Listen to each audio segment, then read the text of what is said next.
guys, I'm going to show you guys a video of where Nnamdi Kanu said that El-Rufai is the one causing banditry in Nigeria because he's opening the gate for these bandits to come into Nigeria and cause havoc.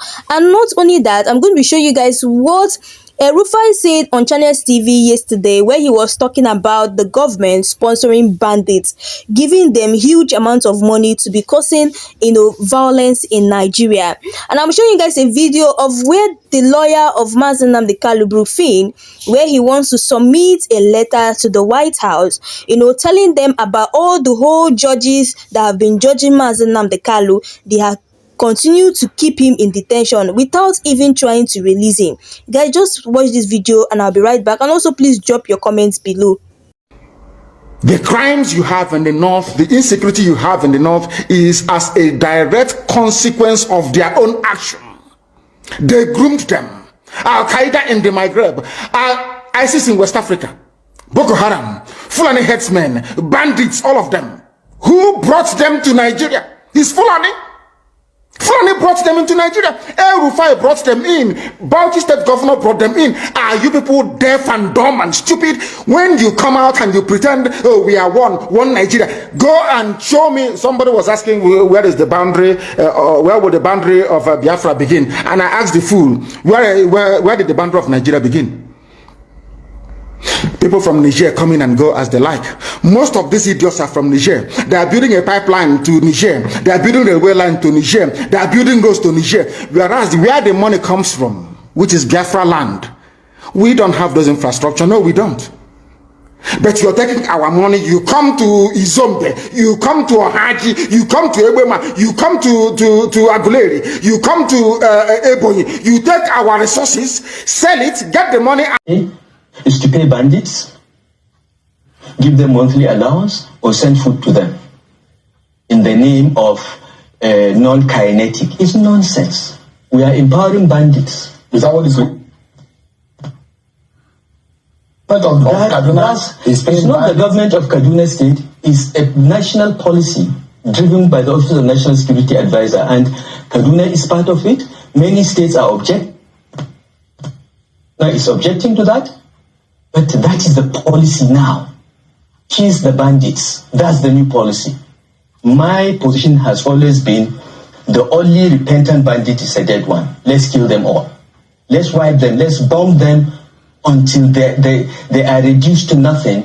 And then the 5% that still want to be rehabilitated can be rehabilitated. You do not negotiate from a position of weakness. You don't empower your enemy. You don't give him money to go and buy more sophisticated weapons. That's why the insecurity problem has not gone away and will not go away as long as this policy continues. They can deceive, they can cover up, they can do propaganda, but those that live in Katsina, those that live in Zamfara, those that live in Kaduna, those that live in those states, they know what is happening. Well, is that the reason why perhaps you think that there's a slowdown in the attack on schools and kidnaps that we've seen in Kaduna? The quiet in the Benegwari. There is no slowdown. I was governor for 8 years. I was governor of Kaduna State for 8 years. Only 3 schools were attacked in 8 years. Okay? This governor has been around for 2 years. 3 schools have been attacked. And they paid the bandits. They paid them ₦1 billion the first time the school was attacked and students abducted. They are paying bandits. They are apologizing to them. They are found this information about ₦1 billion being paid. Look, let the governor or anyone come and deny. We have the evidence. When the time comes, we'll reveal everything. They are paying bandits. They are empowering bandits. This is what this government is doing. And you think that will not work? It will not work. It has never worked anywhere in the world. Let me ask you today, because perception is a part of life. I mean, how you are perceived and how you are seen. Father, could you tell us what is being filed today and read the letter, the cover letter of this petition? Thank you very much. Of course, my name is Reverend Father Dr. Augustine Odimegwa. We're here today to submit to the office of the President this Magnitsky Act that we are holding a couple of our judges and attorney generals responsible for the continued incarceration of Nnamdi Kanu in solitary confinement without trial, without due trial. The White House. 3. American Veterans of Igbo Descent, AVID, Rising Sun Charities Organization, and Ambassadors for Self-Determination submission against Nigerian jurists and the former Attorney General for sanctions under the Global Magnitsky Human Rights Accountability Act. 22 USC. Dear Mr. President, of course, reading on behalf of Bruce Fine, representing American Veterans of Igbo Descent, Rising Sun Charities Organization, and Ambassadors for Self-Determination. All three are non-profit organizations substantially dedicated to monitoring gross violations of internationally recognized human rights, especially in Nigeria. Pursuant to the Global Magnitsky Human Rights Accountability Act,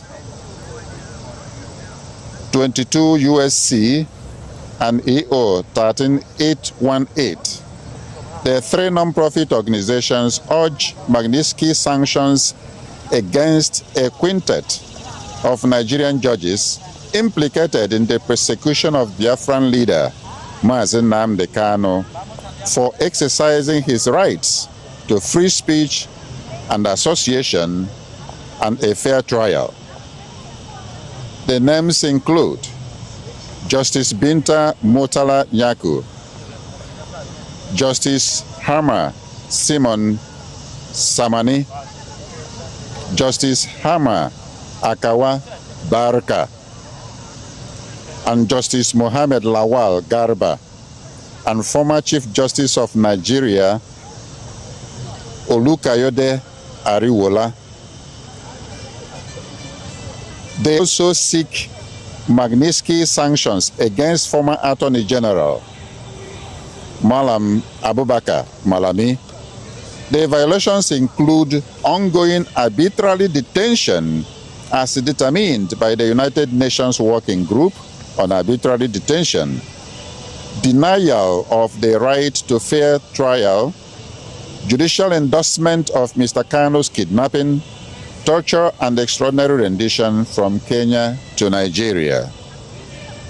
Nigeria's protracted persecution of Nnamdi Kanu for peaceful advocacy of a self-determination referendum in Biafra commenced as early as 2015. In September 2017, Nigeria's military attempted to assassinate Nnamdi Kanu in his hometown. Many were murdered, but he managed to escape by a miracle. In June 2021, Mr. Kanu was kidnapped and tortured by Nigerian authorities in Nairobi, Kenya, followed by extraordinary rendition to Abuja, Nigeria. He has been detained in solitary confinement without trial and without proper access to lawyers ever since. The United Nations Working Group on Arbitrary Detention found on July 20, 2022 that Nnamdi Kanu's detention violated 16 international human rights covenants.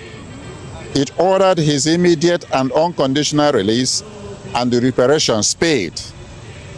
Nigeria has flouted the working group decision for more than 3 years now. On October 26, 2022, the Federal High Court Umuahia declared Mr. Kanu extraordinary rendition unlawful and unconstitutional and awarded damages to him. On December 15, 2023, the Supreme Court of Nigeria, while acknowledging the Nigerian government's extraordinary rendition of Nnamdi Kanu as criminal, nevertheless decreed that the fruits of its crime, his detention and persecution, were legal. Bruce, could you tell us about the severity of the violations of justice? I mean, just how gross of an injustice is this, and where did they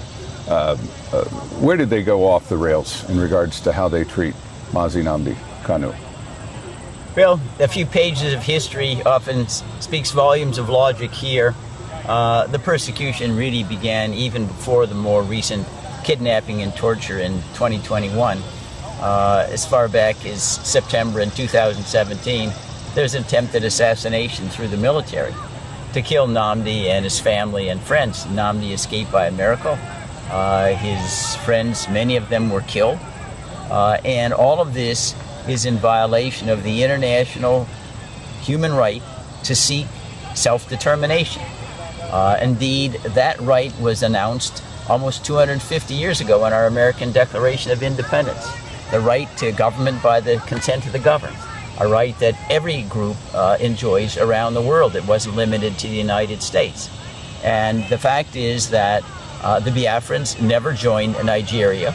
They were forced at the point of machine guns by the British in 1914 to amalgamate with other portions of Nigeria.